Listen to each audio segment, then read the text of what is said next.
जय हिंद दोस्तों। हमने पिछली वीडियो में भारतीय अर्थव्यवस्था के क्षेत्रक के बारे में विशेष अध्ययन किया है। आज हम पार्ट 2 में इस चैप्टर को फुल एंड फाइनल कर देंगे। तो सबसे पहले हम बात करते हैं कि जीडीपी क्या है। ये सबसे बड़ा महत्वपूर्ण भूमिका निभाता है जीडीपी। ये जीडीपी का फुल फॉर्म होता है ग्रॉस डोमेस्टिक प्रोडक्ट। ग्रॉस का मतलब होता है सकल। क्या होता है? सकल। फिर इसके बाद डोमेस्टिक यानी घरेलू होता है। क्या होता है? घरेलू।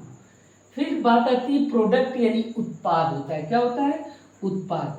तो आज हम इसकी परिभाषा के बारे में पढ़ेंगे। एक सकल घरेलू उत्पाद यानी ग्रॉस डोमेस्टिक प्रोडक्ट, ये होता क्या है? मान लीजिए कोई फैक्ट्री, जैसे कल हमने आपको पढ़ाया है प्राथमिक क्षेत्र, द्वितीयक क्षेत्र, तृतीयक क्षेत्र। प्राथमिक क्षेत्र में किसान फसल को उगाता है, द्वितीयक क्षेत्र में यानी किसी एक बहुत बड़े कारखाना में बेचता है।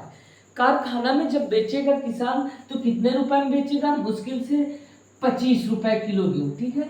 अब ये बताइए, कोई कारखाना में बेचेगा, अब उसको कारखाना वाला व्यक्ति उद्यमी व्यक्ति इसको आटा बनाएगा।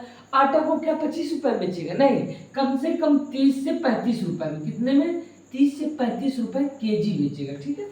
अब ये बताइए, वो आटा का कट्टा गया कहाँ? बिस्किट फैक्ट्री में गया। अब बिस्किट फैक्ट्री में जाने के बाद क्या होता है? क्या आप 30-35 रुपए का बिस्किट मिलता है? नहीं, 1 केजी में कम से कम 4 से 5 पैकेट बिस्किट बनाएगा और हर एक बिस्किट लगभग 20 रुपए बेचेगा। तो वही 100 से 150 रुपए का बेच देगा। कितने का? 100 से 150 रुपए भी, क्योंकि इसमें चीनी भी है और अन्य अदर वस्तुएं है ना, तो कम से कम 100 से 150 रुपए में बेचेगा। तो अब ये बताइए, हम इसको अलग से गिनेंगे, पहले इसको अलग से काउंट करेंगे, इसको अलग से काउंट करेंगे, तो ये बहुत ज्यादा होता है। जैसे मान लीजिए इसका 25 रुपए, इसका 35 रुपया, ये हो गया 60 रुपए का। कितने का? 60 का। अब ये मान लीजिए कि ये 150 का बेच रहा है। कितने का? 150 बेच रहा है। अभी मानिए 60 रुपए और 150 रुपए कितने हो गए? ये हो गए तुम्हारे 210 रुपए। कितने रुपए? 210 रुपए। क्या ये 210 रुपए होंगे तुम्हारे सकल घरेलू उत्पाद जीडीपी होगी? नहीं, आपका ये नहीं होगा। तो ये क्या होगा? यानी किसी साल में, यानी एक साल में, तो बात आती है एक साल में अंतिम उत्पाद। क्या होता है? एक साल में अंतिम उत्पाद तथा सेवाओं के मूल्य को क्या कहते हैं? सकल घरेलू उत्पाद कहते हैं। अब देखिए, जैसे अब इनको हम नहीं काउंट करेंगे क्योंकि ये 20 रुपए का आटा इसमें काउंट होके इसको बढ़ाया गया है। फिर इसके बाद क्या हुआ? जब बिस्किट बना है तो ये रेट को इसमें काउंट किया गया, तो ये टोटल ये काउंट हो चुके हैं, इसलिए इनको हम काउंट नहीं करेंगे, लास्ट का अंतिम करेंगे। यानी किसी एक वर्ष के उत्पादन का अंतिम मूल्य तथा सेवाओं का अंतिम मूल्य क्या कहलाता है? सकल घरेलू उत्पाद कहलाता है। यह बात सबको समझ में आया? यदि आया हो तो इसको लिखते हैं, चलो लिख देते हैं और नोट कर लीजिए। सबसे पहले पेन और कॉपी लीजिए। ठीक है। जब किसी एक वर्ष के अंतिम उत्पाद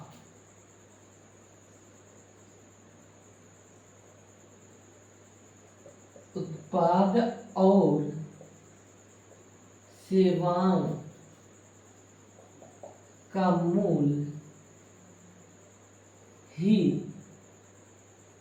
सकल घरेलू उत्पाद या जीडीपी कहलाता है।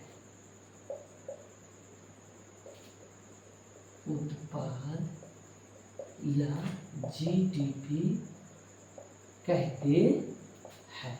इसको नोट करिए बच्चा लोग। आप लोग इसको नोट करिए। फिर इसके बाद हम पढ़ते हैं मनरेगा। क्या पढ़ेंगे? मनरेगा। मनरेगा में हम लोग बहुत विस्तार से चर्चा करेंगे। इसको स्क्रीनशॉट ले लीजिए। आप कहीं भी पढ़ रहे हो, सबसे पहले पेन लीजिए और एक नोटबुक लीजिए, तुरंत नोट करिए। ठीक है। अब बात आती है आपका क्या? नरेगा। क्या आती है? ये आता है नरेगा। ये नरेगा क्या होता है? नरेगा ये होता है कि हमारी भारत सरकार क्या करती है, अकुशल श्रमिकों को रोजगार प्रदान करती है। हमारी भारत सरकार ने कहा कि चलो हम पूरे देश में 625 कितने, अब ये बात बहुत गौर से डाटा रखना, ठीक है, 625 जिलों को, कितने जिलों को, 625 जिलों को रोजगार देते हैं, ठीक है।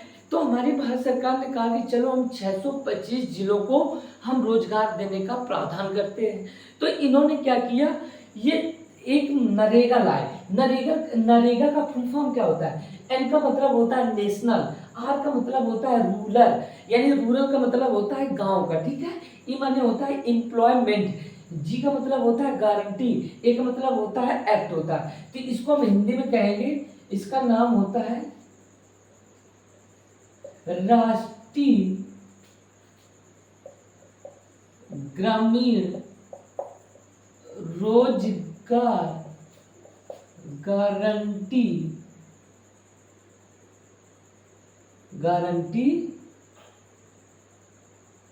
योजना। ये योजना आई कब थी, ये योजना हमारी आई थी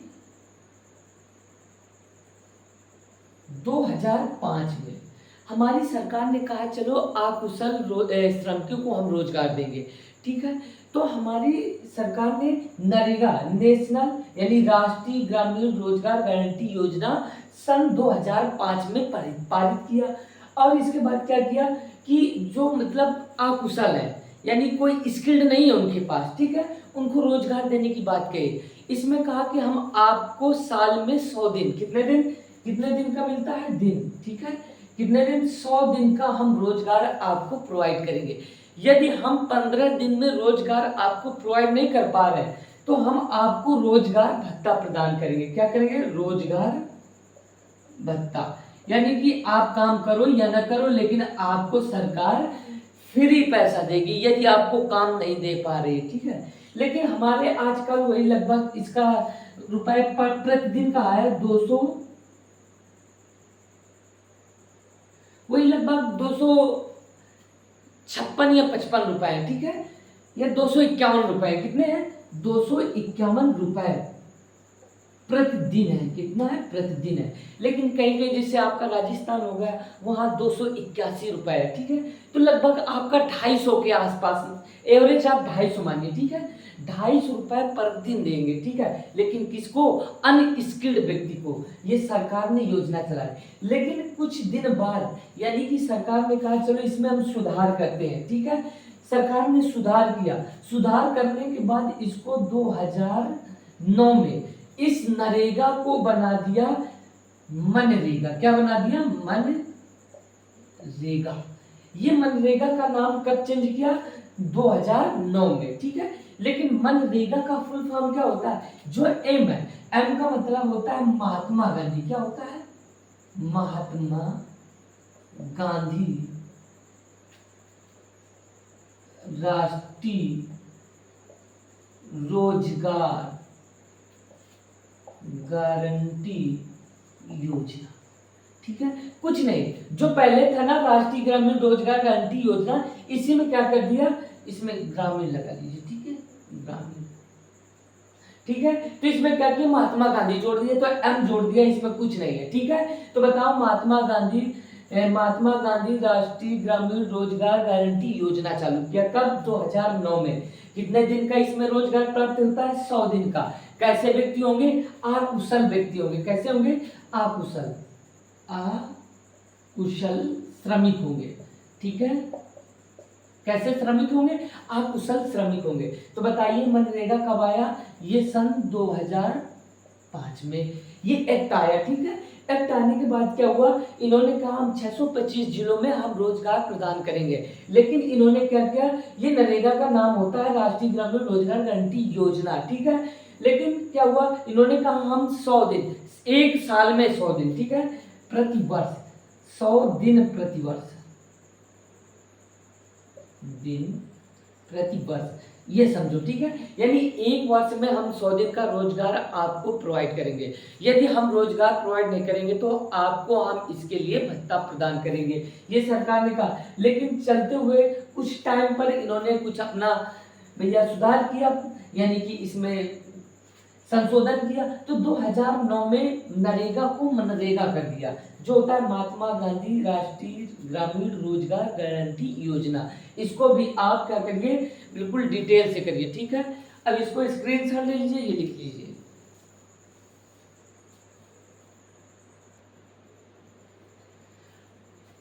अब बच्चों ये समझिए, देखिए कि ये क्या है, भारत में प्राथमिक द्वितीयक और तृतीयक के क्षेत्रक हैं, ठीक है। तो अब देखिए, जब हमारा सन 1973-74 की बात है, फिर इसके बाद ये आपको ग्राफ दिख रहा होगा, ये सन 2013-14 की बात है, ठीक है। अब ये देखिए, जब हम 1973-74 में थे तो हमारा प्राथमिक, ये देखिए प्राथमिक सबसे बड़ा है, ये तुम्हारा कौन सा है, ये प्राथमिक का, ठीक है। अब इसके बाद देखिए जो द्वितीयक क्षेत्र है, तो ये जो आपको गोला गोला दिख रहा है ना, ये द्वितीयक का क्षेत्र है, ठीक है। अब बात आती है कि तृतीयक क्षेत्र, जो आपको ये दिख रहा है ना, ये तृतीयक क्षेत्र था, समझ में आ रहा है। अब देखिए कि हमारे 1973-74 में ये अंतर था, लेकिन अब देखो 2013 और 14 में ये हुआ। देखिए ये वाला तुम्हारा प्राथमिक है, इसके बाद जो आपको ये दिख रहा है, ये आपका क्या है, द्वितीयक क्षेत्र है, ये आपका क्या है, ये तृतीयक क्षेत्र है, देखिए, ठीक है। अब समझिए बात को गौर से, भारत में प्राथमिक द्वितीयक तृतीयक के क्षेत्र। अब ये बताइए कि सबसे पहले हमारे यहाँ कृषि ही मुख्य रूप हुआ करती थी, आज भी कृषि हमारे सबसे अधिक रोजगार प्रदान करता है, ठीक है। अब इसीलिए हम कृषि को रीढ़ की हड्डी बोलते हैं, ठीक है। अब ये देखिए, इधर हम इतना उत्पादन कर रहे हैं, लेकिन आपको इसमें और इसमें कुछ फर्क नजर आ रहा है। देखिए भैया, जो इसमें प्राथमिक बड़ा था और द्वितीय तृतीयक छोटे थे, लेकिन इधर देखिए ये तृतीयक क्षेत्र आपका बड़ा हुआ है, फिर द्वितीयक है, लेकिन सबसे जो प्राथमिक है वो प्राथमिक क्षेत्र छोटा होता जा रहा है, होता जा रहा है कि नहीं होता जा रहा है। तो ये बस कुछ नहीं है, इसमें केवल हमको यही देखना है, आपको ये बना मिलेगा, यही पूछेगा, बताइए 1973-74 से 2013-14 तक कुछ फर्क। जैसे पहला क्वेश्चन होगा कि बताइए 1973-74 में उत्पादक क्षेत्र कौन सा है, यानी सबसे बड़ा उत्पादक क्षेत्र, ठीक है। अभी बताइए प्राथमिक है, तो बस इसमें लिख दो भैया प्राथमिक, प्राथमिक क्षेत्र। क्या बहुत बड़ा है क्या पहाड़ बेटा, कुछ नहीं है, बस केवल हमको इसमें देखना, गणना करना, लिख देना पेपर में, ठीक है। अब आया बात की क्या, 2013-14 में उत्पाद यानी सबसे बड़ा उत्पादक क्षेत्र कौन है, ठीक है। 13-14 में चलते हैं, सबसे बड़ा कौन है आपका, यानी कि तुम्हारा तृतीयक क्षेत्र है, इधर लिख दीजिए आप तृतीयक क्षेत्र है क्या, कुछ नहीं। अब बात आई कि 30 वर्षों में सबसे अधिक किस क्षेत्र में वृद्धि हुई। अब ये गौर करिए, देखो इधर जो तृतीयक आपका ये है, अब इधर कितना हो गया, इतना हो गया, ठीक है। तो बताइए सबसे अधिक किसमें वृद्धि हुई है, तृतीयक क्षेत्र में, तो इधर भी लिख सकते हैं आप तृतीयक क्षेत्र, ठीक है। ये क्वेश्चन बहुत इंपॉर्टेंट है, ठीक है। अब बात है कि 2013-14 में जीडीपी में क्या रहा। अब ये बताइए 2013-14 में जीडीपी पर क्या रहा, कुछ नहीं भैया। अब ये बताइए हमारी जीडीपी कहाँ तक हुई है 13-14 में, देखिए ये है 55 लाख करोड़, क्योंकि ये करोड़ में संख्या है। अच्छा ये बताइए, क्या देश छोटा है, बहुत बड़ा है, करोड़ों में पैसा आता है, करोड़ों में भैया खर्च होता है, तो हम गणना किस में भी करेंगे, करोड़ों में करेंगे, क्या हम रुपए में करेंगे, नहीं, लेकिन किस में करेंगे, ये रुपए हम करोड़ों में, बड़ी संख्या बड़ा रूप करेंगे, ठीक है। तो बताइए 2013-14 में जीडीपी क्या रहा भैया, 55 लाख करोड़, कितना है, 55 लाख करोड़।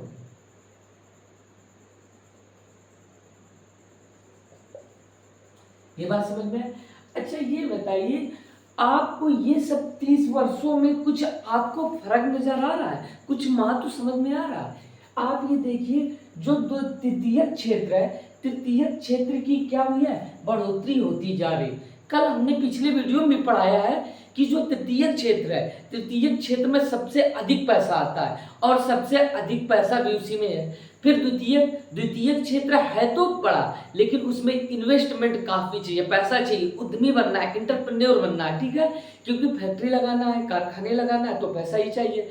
अब आपको जैसे तृतीयक क्षेत्र में सेवा सेक्टर आता है, या परिवहन आता है, बैंकिंग आता है, अच्छा ठीक है, इसमें तो बौद्धिक बौद्धिक यानी विकास होना चाहिए, है ना, या फिर हमारा पैसा होना चाहिए परिवहन के लिए, तो परिवहन हो या फिर अपना बौद्धिक विस्तार कीजिए, ठीक है, तो सेवा कर सकते हैं। तो ठीक है, तो सबसे ज्यादा पैसा कहाँ है, तृतीय क्षेत्र में, और दिनों दिन इसी की भैया क्या हो रही है, वृद्धि हो रही है, ठीक है। अब बात आती है कि आप इसको भी डिटेल से लिख लीजिए, ठीक है।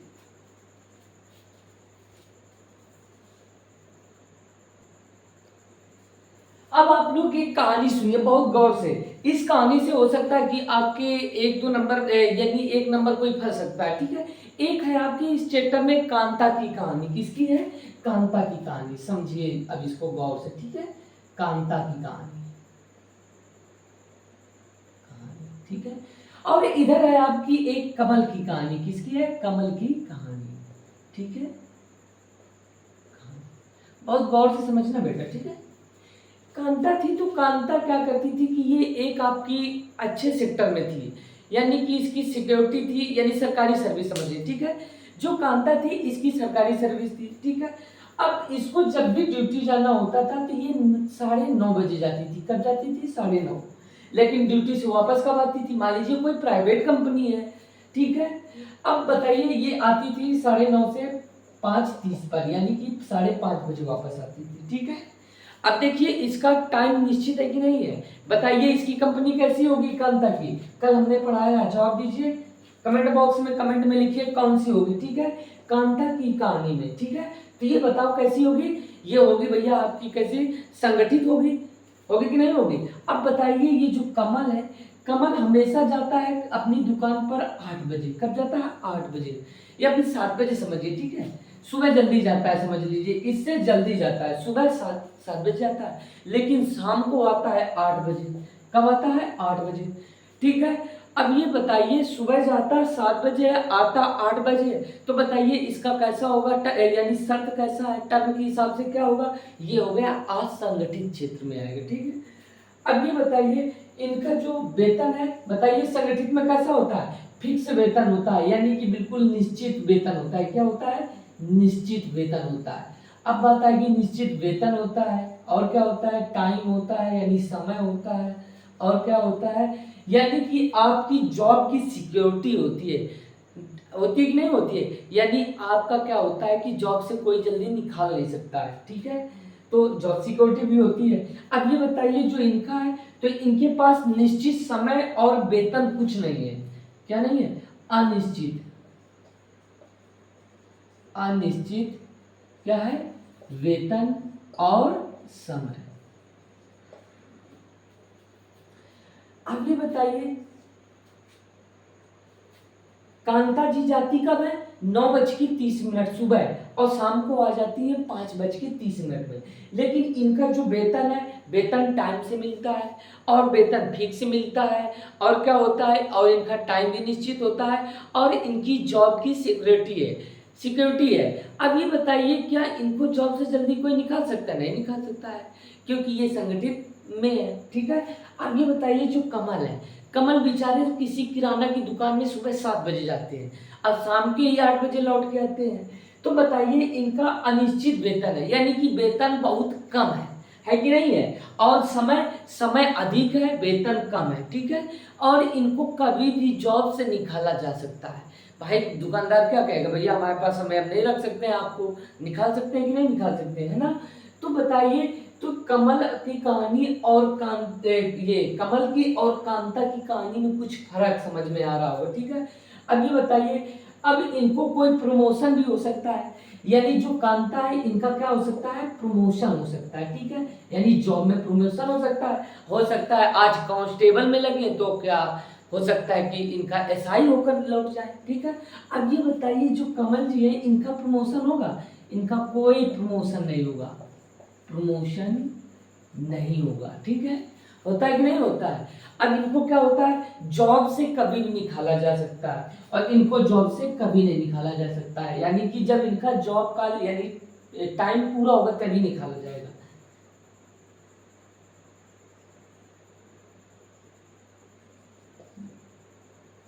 नौकरी सुरक्षा है, क्या है, नौकरी सुरक्षित है।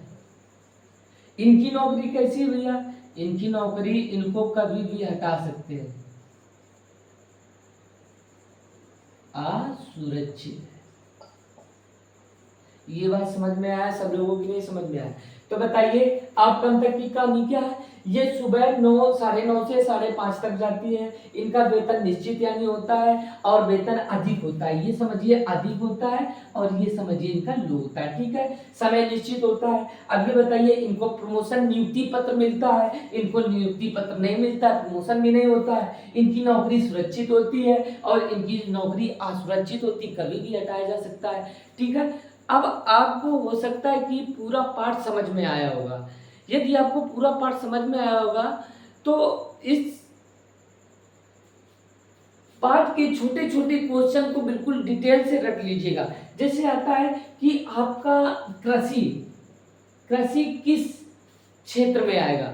इसमें आता है प्राथमिक क्षेत्र में आता है। ठीक है, अब ये बताइए कृषि प्राथमिक क्षेत्र में आया और ये किस संगठन में है? बताओ संगठित है कि असंगठित? ये भैया असंगठित है, कभी भी जाएंगे। ठीक है, अब ये बताइए निजी है कि सार्वजनिक है? निजी है। अब ये बताइए आपने गौर किया होगा जो माली होता है, माली किस में आएगा? ठीक है, माली आपका प्राइमरी यानी प्राथमिक क्षेत्र में आएगा, क्योंकि भैया फूल का उत्पादन कर रहा है ना। तो बताइए है कि नहीं है? जैसे किसान आपका किस में आएगा? आपका किसान आएगा प्राथमिक क्षेत्र में। अब बताइए ये संगठित है कि असंगठित है? माली असंगठित है।